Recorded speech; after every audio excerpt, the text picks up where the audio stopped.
अस्सलामुअलैकुम। Direct line के साथ मैं हूं जवेरिया ज़ैद। नाज़रीन, पाकिस्तान एक बार फिर एक नाजुक आइनी मोड़ पर खड़ा है। 27वीं आइनी तरमीम, हुकूमत इसे मुल्क की तरक्की, इख्तियारात की तकसीम और इदारा जाती इस्लाहात का जामिन करार दे रही है, मगर अपोजिशन इसे मरकजियत पसंदी और सूबाई खुद मुख्तारी पर हमला कह रही है। ये तसादुम सिर्फ हुकूमत और अपोजिशन के बयानियों का नहीं बल्कि रियासती ढांचे के मुस्तकबिल का इम्तहान है। 18वीं तरमीम के बाद सूबों को इख्तियारात ज़रूर मिले, मगर उनके समरात आम आदमी तक नहीं पहुंच सके। बलदियाती हुकूमतें या तो मुअत्तल रहीं या बेख्तियार। नतीजा ये निकला कि इख्तियारात इस्लामाबाद से तो निकले मगर अवाम तक ना पहुंच पाए। 27वीं तरमीम का मकसद इसी खला को पुर करना बताया जा रहा है। एक ऐसा आइनी तवाजुन जहां विफाक और सूबे दोनों अपनी आइनी हुदूद में मौसर हों, ना कि एक दूसरे के मतवाजी रियासतें बन जाए। कानूनी माहिरीन ये कह रहे हैं कि आइनी अदालत का कयाम भी इस तरमीम का एक अहम जुज़ है, जिसका मकसद सुप्रीम कोर्ट का बोझ कम करना और आइनी तनाज़ात का फौरी फैसला है। मगर मुखालिफिन को यह खदशा है कि यह आइनी अदालत कहीं सियासी अदालत में ना बन जाए। 27वीं तरमीम पाकिस्तान के लिए महज एक आइनी तब्दीली नहीं, ये एक आइनी इम्तिहान है। क्या हम वाकई एक मौसर, मुतवाज़न और जवाबदेह निज़ाम के ख्वाहां हैं, या फिर ये एक और सियासी शतरंज है जिसके मोहरों में आवाम का हक फिर कहीं गुम हो जाएगा? इन्हीं सवालों के जवाब जानने की कोशिश करेंगे। बात करेंगे पाकिस्तान तहरीक-ए-इंसाफ की। पीटीआई के अंदरूनी मनाजिर एक नए मोड़ पर पहुंच चुके हैं। नई और पुरानी क़यादत आमने सामने है। खिलाफे राय की ये दीवार महज सियासी नहीं, नजरियाती भी बनती जा रही है। कभी एक ही नजरिए के परचम तले खड़े रहने वाले अब एक दूसरे पर इल्जामात के निश्तर चला रहे हैं। सवाल ये नहीं है कि क़यादत किसके पास है, सवाल ये है कि पार्टी का असल चेहरा क्या रह गया है। और नाज़रीन, प्रोग्राम के आखिरी हिस्से में हम बात करेंगे दुनिया के सबसे तरक्की याफ्ता, मुहज़्ज़ब और जमहूरी माशरों में जहां कभी इस्लाम का नाम सुनकर खौफ के साए गहरे हो जाते थे, आज वही माशरे मुसलमानों के हक में वोट डाल रहे हैं। न्यूयॉर्क, वो शहर जो ख्वाबों, ताकत और सियासत का मरकज़ कहलाता है, आज एक नई तारीख रकम कर चुका है। पहली बार इसके मेयर की कुर्सी पर एक मुस्लिम रहनुमा बैठा है, ज़हरान ममदानी। वो कौन है, कैसे मेयर मुंतखब हुए और उन्होंने ट्रंप को क्यों ललकारा, ये सब आपको आज ही के प्रोग्राम में हम बताएंगे। अभी डिस्कशन का आगाज़ करते हैं। पैनल का तारुफ आपसे करा देती हूँ। आज के डिस्कशन के लिए अमार मसूद साहब ने ज्वाइन किया है हमें, हमाद हसन साहब और शौकत पराचा साहब भी आज के डिस्कशन का हिस्सा होंगे। आगाज़ अमार मसूद साहब आपसे करना चाहूँगी। 27वीं आइनी तरमीम की हम बात कर लेते हैं। वो आइनी तरमीम जिसके लिए हुकूमत तो मुकम्मल तौर पर तैयार है, अपने इत्तेहादियों को भी साथ में लाए हुए है, लेकिन अपोजिशन जो है वो डट गई है और अपोजिशन ये कह रही है कि हम इसकी मुखालफत करेंगे। कैसे देखते हैं सर आप इसे? मेरा नहीं ख्याल कोई अपोजिशन बहुत ज़्यादा डट गई है। मेरी इत्तलात के मुताबिक तो मुज़ाकरात तहरीक-ए-इंसाफ से भी होंगे और तहरीक-ए-इंसाफ का एक बहुत बड़ा तबका ऐसा है जो 27वीं आईनी तरमीम के हक में। अभी कुछ देर पहले मेरे दफ्तर में कुछ लोग आए थे, तहरीक-ए-इंसाफ के बड़े नामवर लोग, और ऑफ द रिकॉर्ड उनसे बात हो रही थी, तो वो तो इस तरमीम के बड़े फवाइद, बड़े समरात गिनवा रहे थे। लेकिन मसला ये है कि जब वो पब्लिक में जाएंगे, कैमरे लगे हुए होंगे, क्या वो अपना यही बयानिया रखते हैं या कोई और बात करते हैं, दैट्स अ डिफरेंट थिंग। लेकिन और दूसरा, आज खुर्रम दस्तगीर साहब ने भी फरमाया है, उन्होंने कहा है कि भाई ये हम सारों से मुज़ाकरात करेंगे और पीटीआई से भी मुज़ाकरात करेंगे। तो बातचीत का सिलसिला चल रहा है, अच्छा है। ये कोई ऐसी बात नहीं है कि उन्होंने हतमी तौर पे कह दिया है कि मुखालफत होगी, ऐसा नहीं है मेरे ख्याल। अमार साहब, चले, उन्होंने अभी तक ये फाइनल नहीं किया, कह रहे हैं कि बानी से मुलाकात के बाद हम फाइनलाइज करेंगे, लेकिन 26वीं तरमीम की भी जब बात हुई तो पहले बहुत ज़्यादा कहा गया कि ये क्यों आ रही है। जब तरमीम हो गई उसके बाद भी बातें की गई, लेकिन अपोजिशन का रोल हमने देखा नहीं। 27वीं आइनी तरमीम के लिए आपको लगता है कि अपोजिशन को अपना रोल, अपना किरदार अदा करना चाहिए? हर मामले में करना चाहिए, सिर्फ इस 27वीं आईनी तरमीम के अभी तो ये चल रहा है ना, इस वजह से हम महंगाई इसकी बात करें। हाँ जी, महंगाई भी होगी, महंगाई पे भी अपोजिशन को बात करनी चाहिए। गवर्नेंस में अगर उन्हें कोई हुक्म नजर आते हैं उस पर भी बात करनी चाहिए। अपोजिशन का तो काम ही है ना, अपोजिशन की क्रिटिक्स से हुकूमतों के ऊपर चेक रहता है। लेकिन मसला ये है, ये जो अपोजिशन है ये एक नुक्ते पे है कि इमरान खान को रियासत में, इमरान खान ने ये ट्वीट कर दिया, फौज के खिलाफ ये कर दिया, फौज के खिलाफ वो कर दिया। इसके अलावा तो आप गवर्नेंस के मुतालिक कोई बात के, कोई हॉस्पिटल ठीक नहीं काम कर रहा, अपोजिशन की जिम्मेदारी है कि उसके ऊपर एहतजाज की आवाज बुलंद करे। कोई सड़क नहीं बनी, उसके हवाले से बात करे। कभी आपने इस तरह की कोई तामीरी तनकीद सुनी है किसी प्रोजेक्ट के हवाले से? कुछ नहीं। एक अजीबो किस्म का शऊर है जिसे मैं तो बेवकूफी क्या उसके अंदर वो लोग फंसे हुए हैं और कोई सच उसमें इम्पोर्टेंट बात नहीं होती।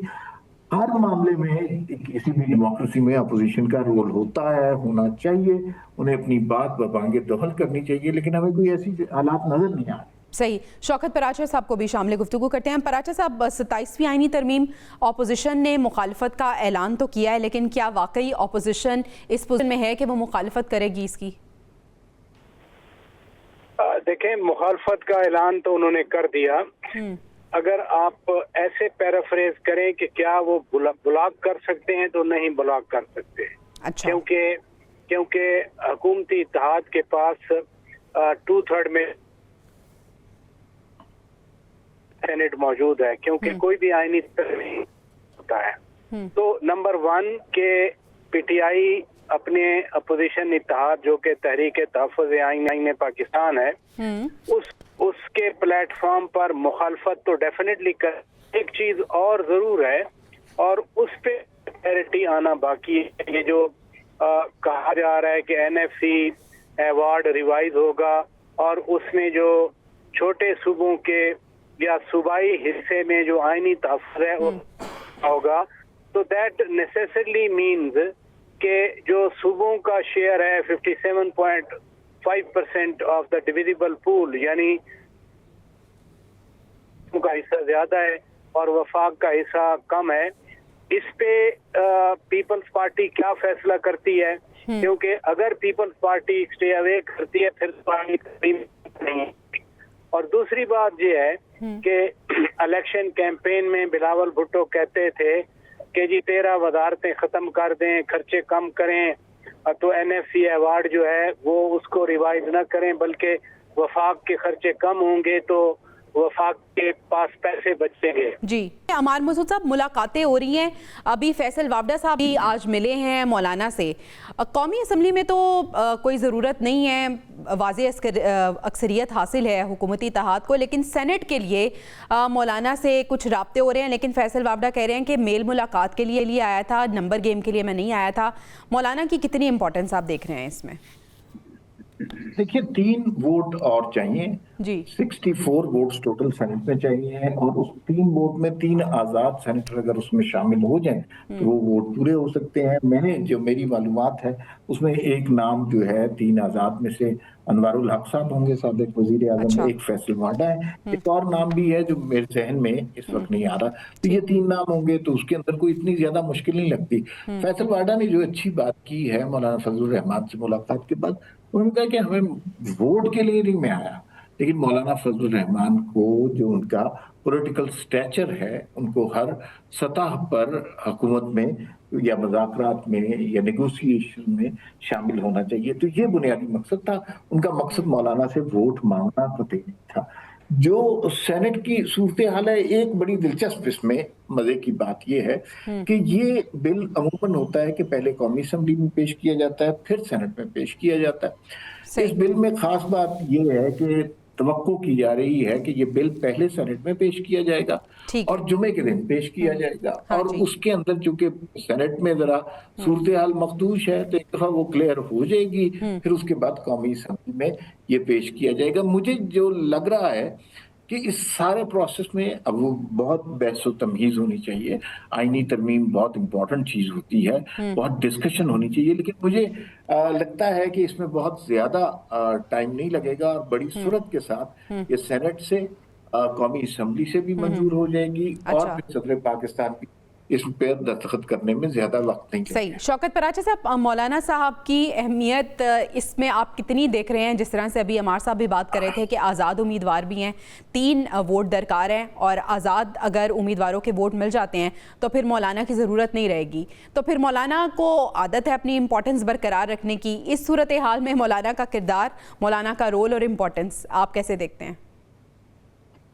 देखें, जो आज़ाद अरकान के 2 के नाम इन्होंने बताए, तीसरी हैं नसीमा साहिबा, वो केपी से हैं, वो भी विलिंग हैं वोट देने के लिए और एएनपी वाले भी वोट देने के लिए। मैंने पहले ही आपसे कहा कि नंबर जो हैं वो पूरे हैं, उसमें कोई ऐसा मसला नहीं है। दूसरी बात जो मैं कर रहा था आपने फिर टोक दिया, सॉरी सर, वो अगर इत्तेहादी इन तमाम चीजों पे तो फिर तो कोई मसला नहीं होगा। मसलन क्या पीपल्स पार्टी सूबों के शेयर के तहफ़्फ़ुज़ की आईनी गारंटी को खत्म करने पे मान जाएगी? बहुत बड़ा सवाल बनेगा, क्योंकि वो सवाई खुद मुख्तारी की बात आ जाती है। फिर ये जो बहबूद आबादी वाली, पॉपुलेशन वाली मिनिस्ट्री वापस मरकज को देना, तालीम वापस मरकज को देना, क्योंकि ये तो 18वीं तरमीम में डेवोल्यूशन हुई थी। अब रहा मौलाना फजलुर रहमान का सवाल। देखें, मौलाना फजलुर रहमान साहब पाकिस्तान की सियासत की एक मुसल्लमा हकीकत है। सही। आप नंबर्स में उनको नहीं गेज करें। मौलाना साहब जो बात करते हैं उसकी जो रिपल्स हैं वो पाकिस्तान की सियासत पर बड़ी गहरी पड़ती हैं। एक तहरीक चलाना चाह रही थी पीटीआई, तो मौलाना साहब ने कहा कि हम इसका हिस्सा नहीं बनेंगे, तो वो तहरीक तकरीबन खत्म ही हो गई। अगर हुई लाहौर में जो का इजलास था और उसमें अगर वो ये ऐलान करते कि हम इस तहरीक का हिस्सा हैं और कल से हमारे वर्कर्स पीटीआई के साथ होंगे, तो उसका जो पॉलिटिकल आउटफॉल होता पाकिस्तान की सियासत पे वो डीपर भी होता और डिसाइसिव भी होता। इसलिए मौलाना साहब की जो पॉलिटिकल एक्टिविटी है, मैं तो कभी उसको नहीं गेज करता in terms of numbers, but मौलाना साहब का एक स्टाइल है और मौलाना साहब का इम्पैक्ट बड़ा गहरा होता है। सही। नाज़रीन, अभी हमें ब्रेक पे जाना है। ब्रेक से वापस आएंगे तो हम बात करेंगे पाकिस्तान तहरीक इंसाफ में जो अंदरूनी इख्तलाफात चल रहे हैं उनकी। Stay with us. Welcome back. Amar Masood साहब, आपसे मैं ये जानना चाहूँगी, पाकिस्तान तहरीक इंसाफ ने देखा कि जो पुरानी क़यादत है वो बहुत एक्टिव नज़र आ रही थी, तो अब नई क़यादत और पुरानी क़यादत आपस में इक़्तिदार की जंग लड़ रहे हैं। पुरानी क़यादत की बात करें तो फवाद चौधरी साहब बहुत एक्टिव हैं। कल तक हमने ये बात की कि बानी पीटीआई कह रहे थे कि जिन लोगों ने मुश्किल वक्त में पार्टी को छोड़ दिया, पार्टी में उनकी कोई जगह नहीं है, और जो मुश्किल वक्त में साथ है पार्टी को वही लीड करेंगे। लेकिन फवाद चौधरी का लेटेस्ट ये एक बयान आया है, उन्होंने दावा किया है कि मुल्क में सियासी इस्तेहकाम और सियासी कैदियों बशमूल बानी इमरान खान की रिहाई के लिए हमारी कोशिशों के जो समरात हैं वो अगले 10 से 15 दिनों में जाहिर होना शुरू हो जाएंगे। अमार साहब, क्या ऐसी वजह है कि फवाद चौधरी साहब इसके बावजूद के बानी पीटीआई कह रहे हैं कि पुराने जो वर्कर्स हैं उनकी कोई ज़रूरत नहीं है, फिर भी बड़े पुरुम्मीद हैं? आखिर वजह क्या हो सकती है? एक तो मैं ये समझता हूँ कि पीटीआई में पुरानी क़यादत, नई क़यादत, ये दोनों कॉन्सेप्ट गलत है। अच्छा, पीटीआई के अंदर एक ही क़यादत है और वो इमरान खान के नाम से हम उन्हें जानते हैं। बाकी उसके अलावा जो शख्स है उसने बेशक कितनी कुर्बानियां दी हों, उसके बीवी बच्चे शायद वो कहीं बिछड़ गए हों, उसने जेलों में वक्त गुजारा हो, उसके लोग मारे गए हों या उन्होंने सजाएं काटी हों, उनकी कोई अहमियत नहीं है ये। लेकिन फवाद चौधरी साहब जो है ना, वो एक बेहतर काम में लगे हुए। आपको याद होगा कि पीटीआई के अंदर से भी जो लोग जेल में हैं उन्होंने खत लिखा था इमरान खान साहब को, और उसमें कहा गया था कि खान साहब जो आपकी पॉलिसी है ना, इससे ये ना मुल्क आगे चलेगा ना ये जमात आगे चलेगी। उसके लिए बहुत जरूरी है कि हम मफाहमत का कोई रास्ता निकालें, कोई बातचीत से बात करें, कोई डायलॉग करें। वो समझाया गया था, वो नहीं मानी गई। फवाद चौधरी साहब भी अब मुख्तलिफ लोगों से बात कर रहे हैं, मुख्तलिफ लोगों से रिवाइव कर रहे हैं। शाह महमूद कुरैशी साहब का अचानक रोल इम्पोर्टेंट हो गया, लेकिन याद रखिए तहरीक इंसाफ में एक बड़ा अजीबो गरीब कल्चर है कि जिस शख्स का कद इमरान खान से बड़ा होता है वो उसकी टांगे काट देते हैं। मैं समझता हूँ कि शाह महमूद कुरैशी ने बड़ी स्ट्रगल की है, बहुत अरसा जेल में रहे हैं, तहरीक इंसाफ के वाइस प्रेसिडेंट थे, लेकिन जिस वक्त भी वो जरा लगेगा कि वो इमरान खान की जगह लेने लगे हैं, तो इनका जो ट्रोल ब्रिगेड है, गालम गलोच ब्रिगेड है, सबसे ज्यादा गाली शाह महमूद कुरैशी को देगा और उनकी कुर्बानियों को कभी भी खातिर में नहीं लाएगा। ये इसी तरह की बात है। जरा आप कॉन्सेप्ट को समझे, इस पार्टी की साइकी। इमरान खान साहब ने शौकत खानम अस्पताल बनाया अवाम के पैसे से, बहुत अच्छी बात है, तो लोगों के लिए इस तरह का काम होना चाहिए। लेकिन इमरान खान ने फिर पाकिस्तान में कोई कैंसर हॉस्पिटल बनने नहीं दिया, इसलिए वो इमरान खान के कैंसर हॉस्पिटल को चैलेंज करता था। ये साइकी है, क्रिकेट टीम हो, सियासत हो, चैरिटी का काम हो, इमरान खान से जो शख्स बड़ा होगा वो उस पार्टी से निकल गया। लेकिन तो अभी जो लोग जी सर जी नहीं, आप बात कीजिए। पर आचा साहब, यही सवाल मैं आपके सामने रखना चाहूंगी, फवाद चौधरी साहब फिर किस बुनियाद पर बड़े पुरुमीद हैं कि अगले 10 से 15 दिन में बड़ा पॉजिटिव रिस्पॉन्स आने वाला है? क्या उन्हें लगता है कि उनकी ये मफाहमत की कोशिश रंग लाएगी, जबकि दूसरी तरफ से मफाहमत नहीं मज़ाहमत ही की बात हो रही है? जो मज़ाहमत की बात है वो पीटीआई के प्लेटफॉर्म से है, वो खान साहब की तरफ से है। सुहेल आफरीदी साहब को जब चीफ मिनिस्टर बनाया गया तो बनाया ही मज़ाहमत के लिए गया है, वो मफाहमत के लिए नहीं बनाया गया। बिल्कुल ऐसा ही है। एट द मोमेंट जब हम बात कर रहे हैं, आप पीटीआई की पॉलिसी वो नहीं है जो फवाद चौधरी साहब चला रहे हैं या इमरान इस्माइल साहब चला रहे हैं, जो मौलवी महमूद साहब चला रहे हैं, या वो लोग जो पीटीआई का हिस्सा नहीं है। पीटीआई की ऑफिशियल पॉलिसी वही है जो सलमान अकरम राजा साहब कहते हैं, जो बैरिस्टर गौहर खान कहते हैं, जो असद कैसर कहते हैं, क्योंकि वो खान साहब से मिल के आते हैं।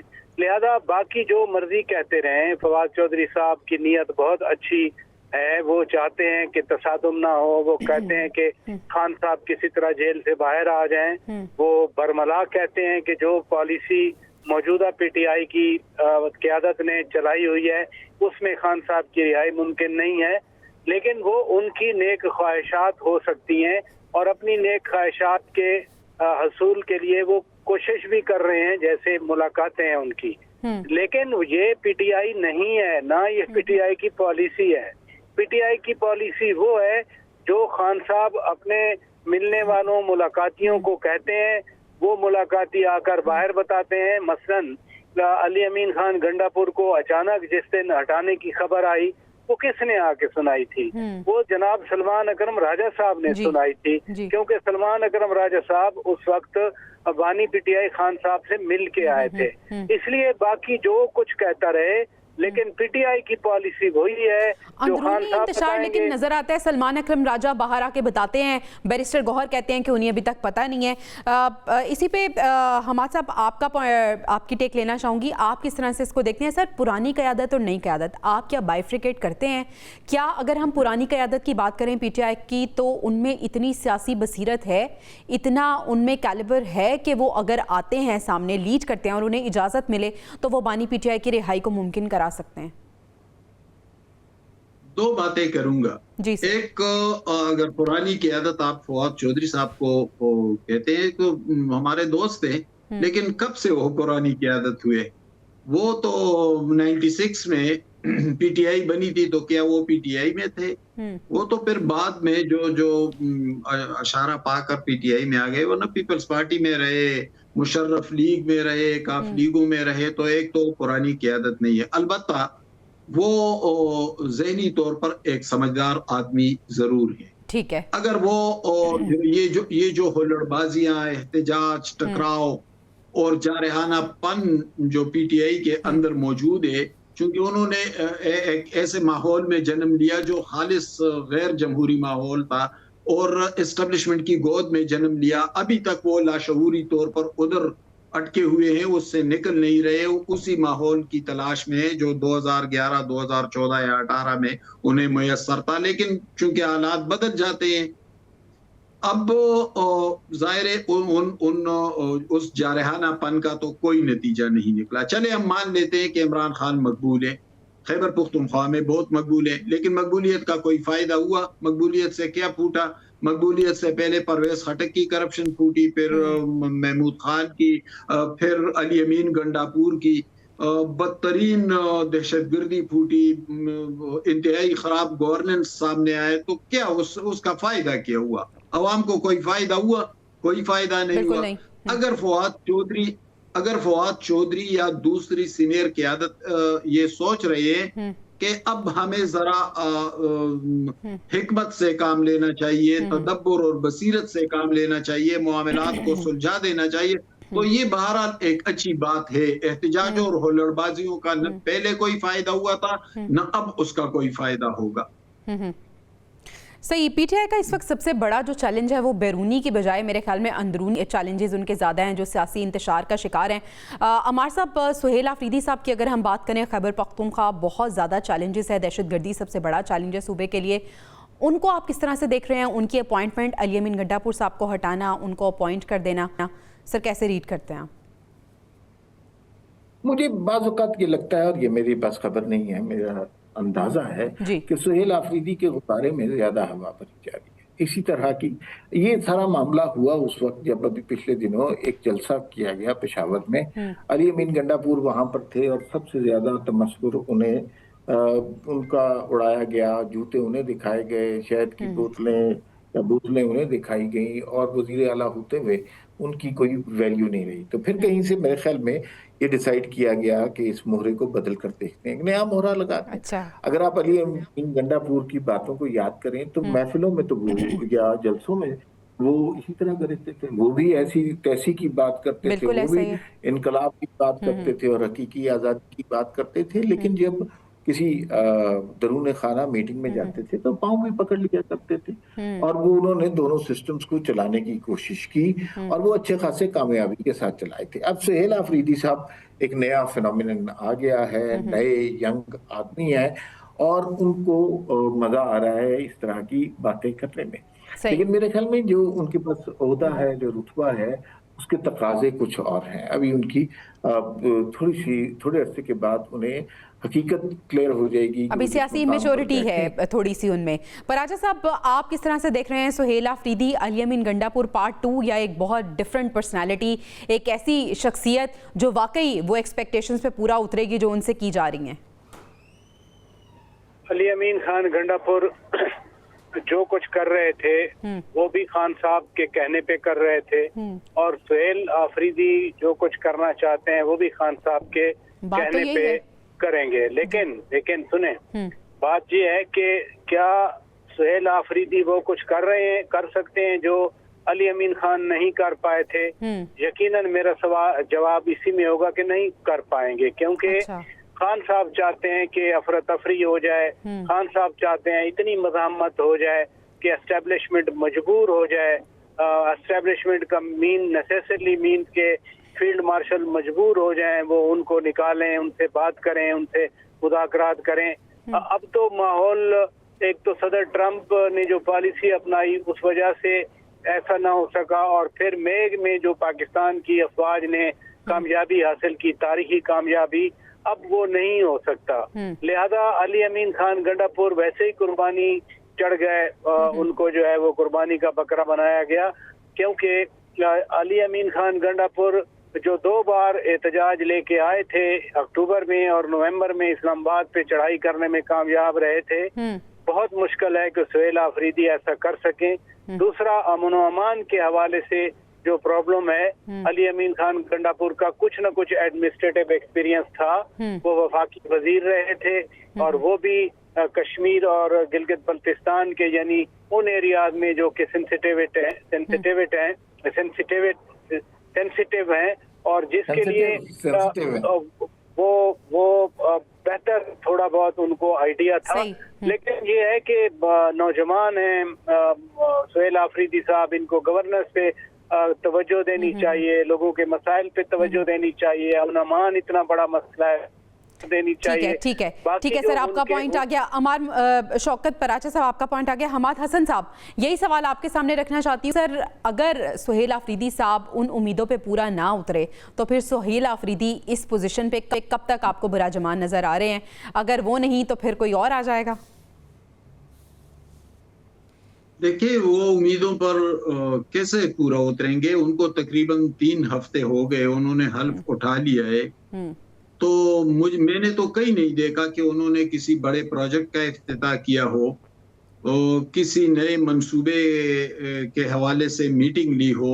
मैंने तो कहीं नहीं देखा कि उन्होंने कहा कि मुझसे जो मेरे पेशरो थे, परवेज खटक, महमूद खान और अली अमीन गंडापुर, वो और उनके साथियों ने एक उद्यम मचाया हुआ था और करप्शन में सब कुछ लथपथ हो गया है। सूबा तबाह बर्बाद कर दिया उन लोगों ने। उन मामलात की मैं इंक्वायरी का हुक्म दे देता हूँ। तो मैंने तो कहीं नहीं देखा कि ऐसी कोई चीज। हाँ, मैंने ये देखा कि 4 सदे गए तो एमन वली खान के गांव में उनको गालियां देने लगे। फिर आ गए खैबर एजेंसी में, तो वहां पर कहा कि इकट्ठे हो जाए, एहतजाज के लिए निकलेंगे, खान को रहा करेंगे। फिर खरक गए तो भी यही बातें की। तो पता नहीं पीटीआई की खमीर में क्या है कि उसमें जो भी आता है वो खराब हो जाता है। परवेज खटक आए तो बहुत जानीदा सियासतदान समझे जाते थे। खैबर पख्तूनख्वा में उनको एक बहुत होशियार सियासतदान समझा जाता था, उन पे कोई इल्जाम नहीं था। लेकिन जैसे ही वो पीटीआई के वजीर आला बने तो मलम जब्बा, सुनामी, बिलियन ट्री, बीआरटी और ये सब कुछ सामने आ गया। और वो कदर बुजुर्ग सियासतदान भी है। फिर नौजवान गंडापुर को ले आए तो हमने कहा कि चलो यार वो बुजुर्ग थे, अब मामलात बदल जाएंगे। नौजवान गंडापुर आए तो उन्होंने उससे भी ज्यादा तबाही फेर दी। अब एक और नौजवान आ गए हैं और उनके मुंह से अभी तक जो कुछ निकला है तो वो खान को की रहाई के अलावा कोई बात नहीं है, कोई संजीदा। अगर अलबत्ता एक संजीदा काम उन्होंने किया कि उन्होंने सियासतदानों से, जो खैबर पख्तूनख्वा के सीनियर सियासतदान है, मौलाना है, आफ्ताब शेरपाव साहब है, एमएलए, उनके साथ राब्ता किया था। अगर वो पॉलिटिकल डायलॉग को भी आगे बढ़ाए तो ये भी बड़ी अचीवमेंट होगी, लेकिन अभी तक ऐसा कुछ नजर नहीं आ रहा है। ठीक है, ये भी तो हो सकता है ना कि जिस तरह से हम बात कर रहे थे कि पाकिस्तान तहरीक इंसाफ में कोई भी अपनी मर्जी से कुछ नहीं कर सकता, जो डायरेक्शन उन्हें मिलती हैं उन्हीं डायरेक्शंस को उन्होंने फॉलो करना होता है। बहुत शुक्रिया अमार मसूद साहब, हमाद हसन साहब, शौकत पराचा साहब, आप हमारे साथ मौजूद थे। नाज़रीन, अभी हमें ब्रेक पर जाना है। ब्रेक से जब हम वापस आएंगे तो हम बात करेंगे ज़ोहरान ममदानी साहब की। स्टे विद अस। नाज़रीन, दुनिया के सबसे तरक्की याफ्ता, मुहज़्ज़ब और जमहूरी माशरों में जहाँ कभी इस्लाम का नाम सुनकर खौफ के साए गहरे हो जाते थे, आज वही माशरे मुसलमानों के हक में वोट डाल रही है। न्यूयॉर्क के नए मेयर ज़ोहरान ममदानी, लंदन के मेयर सादिक खान और न्यू जर्सी में इंतखाबी दौड़ में शामिल मुस्लिम उम्मीदवार, ये सब महज अफराद नहीं बल्कि एक तारीखी रुझान की अलामत हैं। ये वो सबूत हैं कि दुनिया आहिस्ता आहिस्ता इस्लामोफोबिया की दीवारें तोड़ रही है और मुसलमान अब मजलूम नहीं, रहनुमा बनकर उभर रहे हैं। ज़ोहरान ममदानी की जीत महज एक इंतखाबी नतीजा नहीं, ये सोच की जीत है जिसने अमेरिका जैसे मुल्क में इस्लामोफोबिया के बयानिए को चैलेंज कर दिया। ये वही सरजमीन है जहां 9/11 के बाद मुसलमान होना जुर्म समझा गया, मस्जिद जाना शक की अलामत था, दाढ़ी रखना खतरा और हिजाब पहनना दहशतगर्दी की निशानी। मगर आज इसी जमीन पर एक मुसलमान न्यूयॉर्क का मेयर है।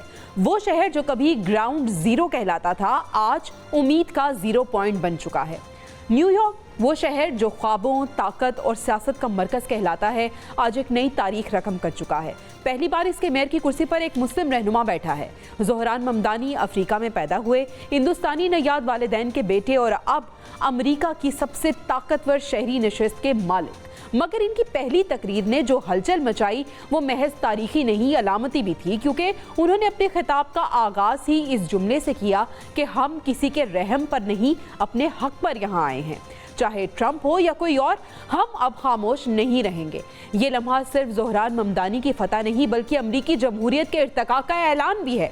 कभी यही अमरीका मुसलमानों के खिलाफ नफरत, इमिग्रेशन पाबंदियों और शनाख्त की जंग का मैदान था, लेकिन आज एक मुसलमान इसी निज़ाम के अंदर से उभरकर इसके कल्ब न्यूयॉर्क सिटी हॉल तक पहुंच चुका है। ये मंजर खुद अमरीकी सियासत की नई रूह की गवाही दे रहा है। ज़ोहरान ममदानी का इंतखाब ये बता रहा है कि अमरीका बदल रहा है। नस्ल, मजहब और रंग की बुनियाद पर तकसीम का दौर कमज़ोर पड़ रहा है। अब शहरी ताकत इस बात से नहीं नापी जाएगी कि आप कौन हैं, बल्कि इससे कि आप क्या कर सकते हैं। ये जीत हर उस नौजवान मुसलमान के नाम है जो अपने ख्वाबों को तासुब के खौफ में दफन नहीं करता। और शायद यही अमरीकी तारीख का सबसे बड़ा सबक है कि ताकत कौमियत से नहीं, किरदार से बनती है। और ज़ोहरान ममदानी आज इसी किरदार की जिंदा तस्वीर हैं। मगरिब में पैदा होने वाले नौजवान मुसलमान अब सिर्फ अक़लियत के तौर पर नहीं जीते, वो तालीम, खिदमत और दयानत से अपनी जगह बना रहे हैं।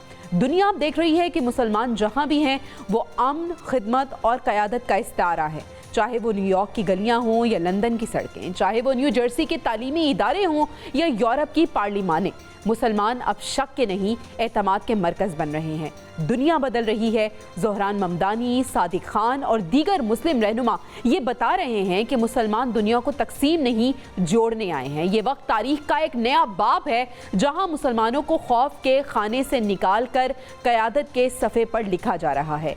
ये महज सियासी कामयाबी नहीं बल्कि ये उम्मत मुसलमा की फिक्री बेदारी की अलामत है और शायद यही वक्त है जब दुनिया को आखिरकार समझ आ जाए कि इस्लाम तलवार से नहीं किरदार से फैलता है, और जब मुसलमान अपने किरदार से बोलता है तो दुनिया के बड़े बड़े निज़ाम इसकी सच्चाई के आगे झुक जाते हैं। प्रोग्राम से इजाज़त दीजिए, आपसे इंशाल्लाह कल मुलाकात होगी। अल्लाह निगहबान।